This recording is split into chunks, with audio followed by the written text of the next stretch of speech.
Let's begin with a simple question. Do you believe human beings are naturally good or naturally selfish? Can people generally be trusted to do the right thing? Or do they need to be controlled by rules and authority? You may not have a clear answer, that's perfectly fine. Because every system of ethics and governance quietly rests on one of these beliefs. In the next few minutes, we will see how two philosophers answered this question in many different ways, and why their answers still shape how societies design laws, institutions, and administration.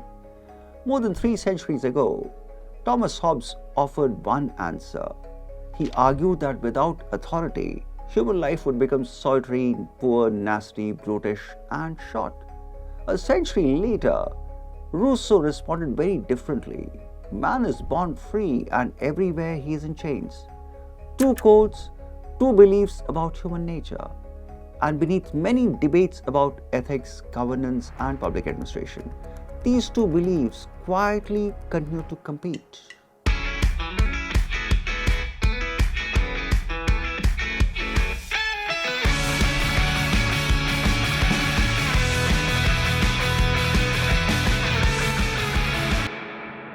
To understand Hobbes, let's begin with a simple thought experiment.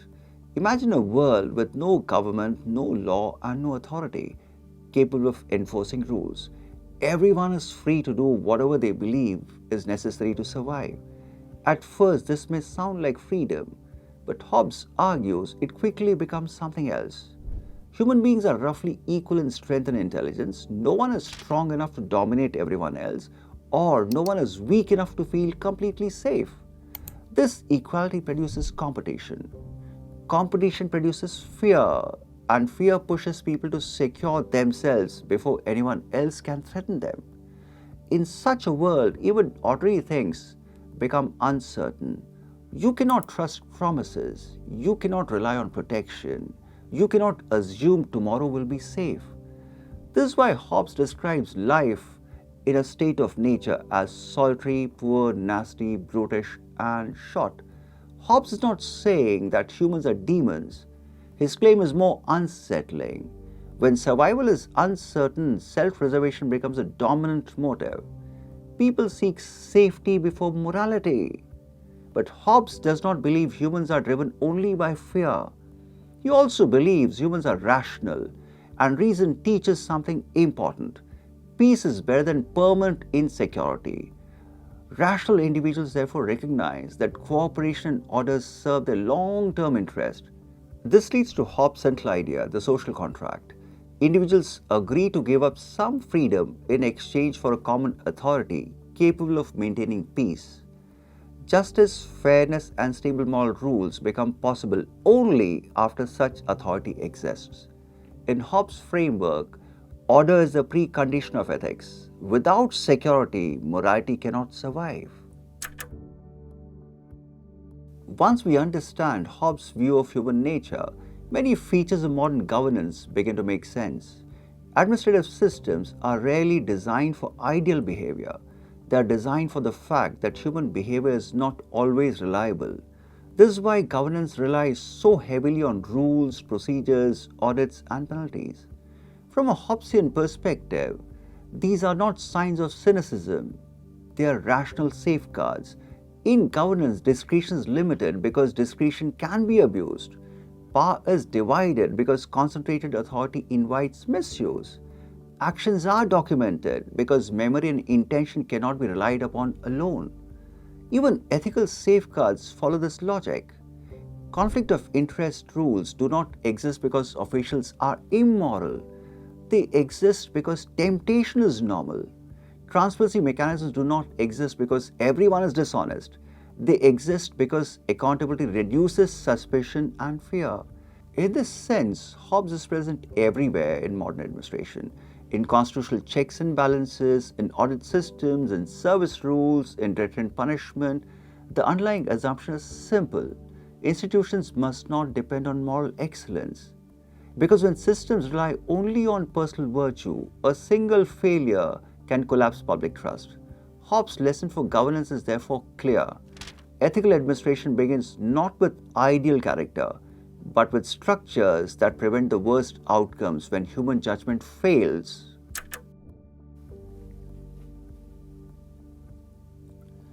Rousseau begins from a very different starting point. Instead of asking what humans do without authority, he asks a deeper question. What are human beings like before society reshapes them? His answer is striking. Human beings, he argues, are not born aggressive or corrupt. They are born capable of compassion, cooperation, and restraint. In the natural condition, Rousseau says, humans are guided by two impulses. The first is self-love, the basic desire for survival. The second is pity, a natural discomfort at another person's suffering. This form of self-love is limited. It seeks survival, not domination. But once societies develop inequality, property, and competition, something begins to change. People start comparing themselves with others. A new form of motivation begins to take shape. Rousseau calls it amour propre, a sense of self-worth built on comparison and recognition. People begin to seek status, approval, and superiority. It's here, Rousseau argues, that moral corruption begins. For him, ethical failure does not originate in human nature. It emerges from social arrangements that encourage rivalry, dependence, and inequality. Over time, people learn to appear virtuous rather than to be virtuous. This leads to Rousseau's famous observation. Humans are born free, but social institutions gradually place them in chains. These chains are often psychological rather than physical. People begin to act out of fear of judgment. They conform, compete, and seek approval.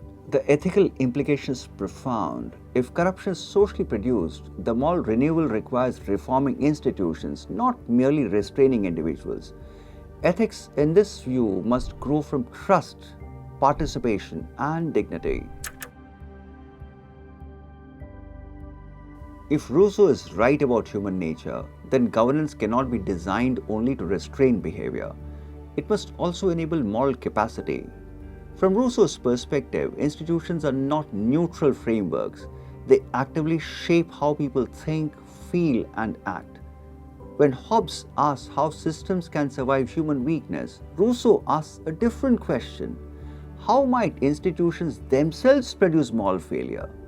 When institutions are built on suspicion, hierarchy, and inequality, they slowly erode trust. People comply outwardly but disengage inwardly.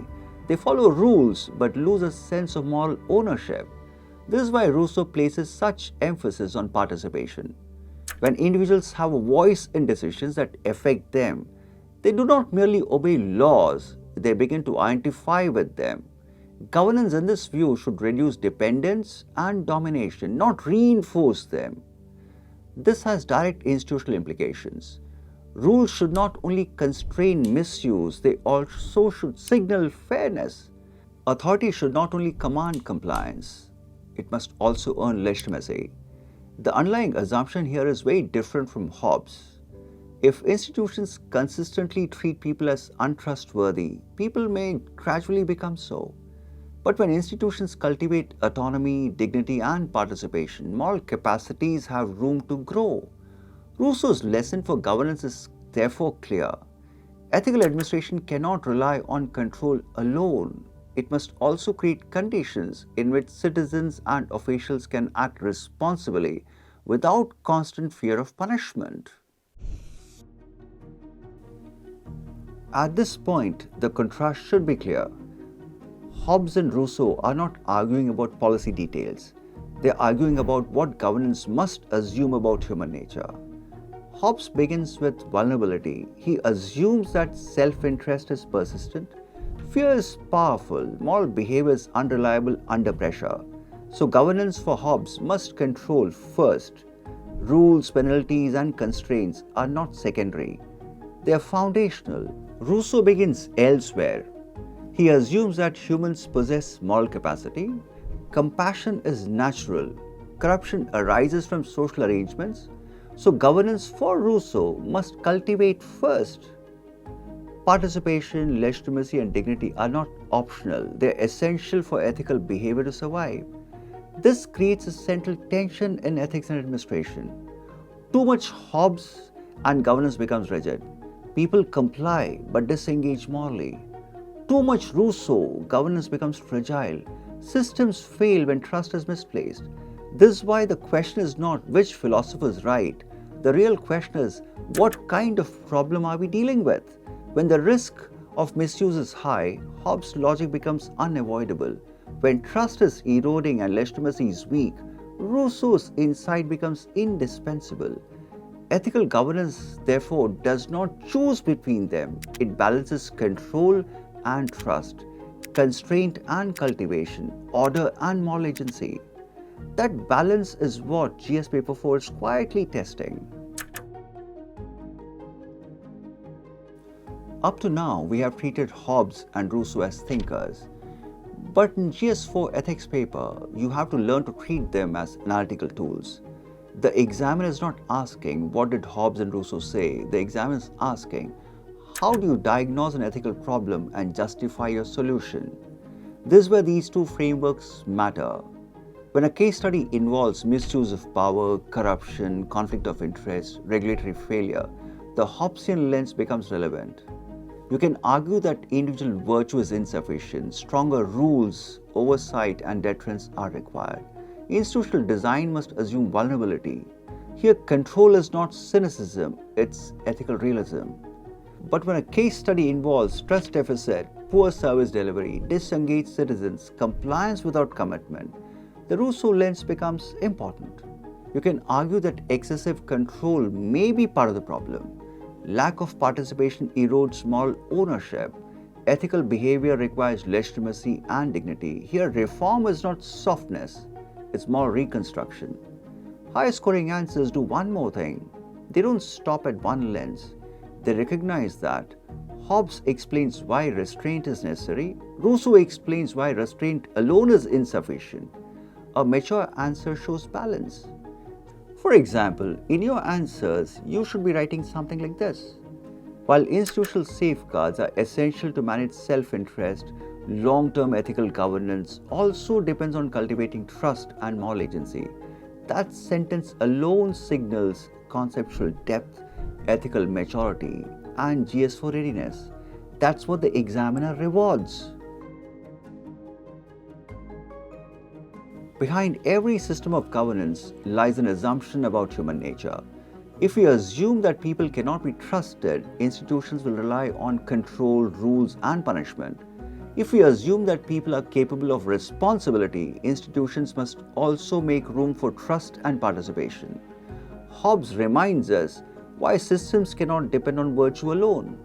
Without structure, ethics collapses under pressure. Rousseau reminds us why systems cannot survive on control alone.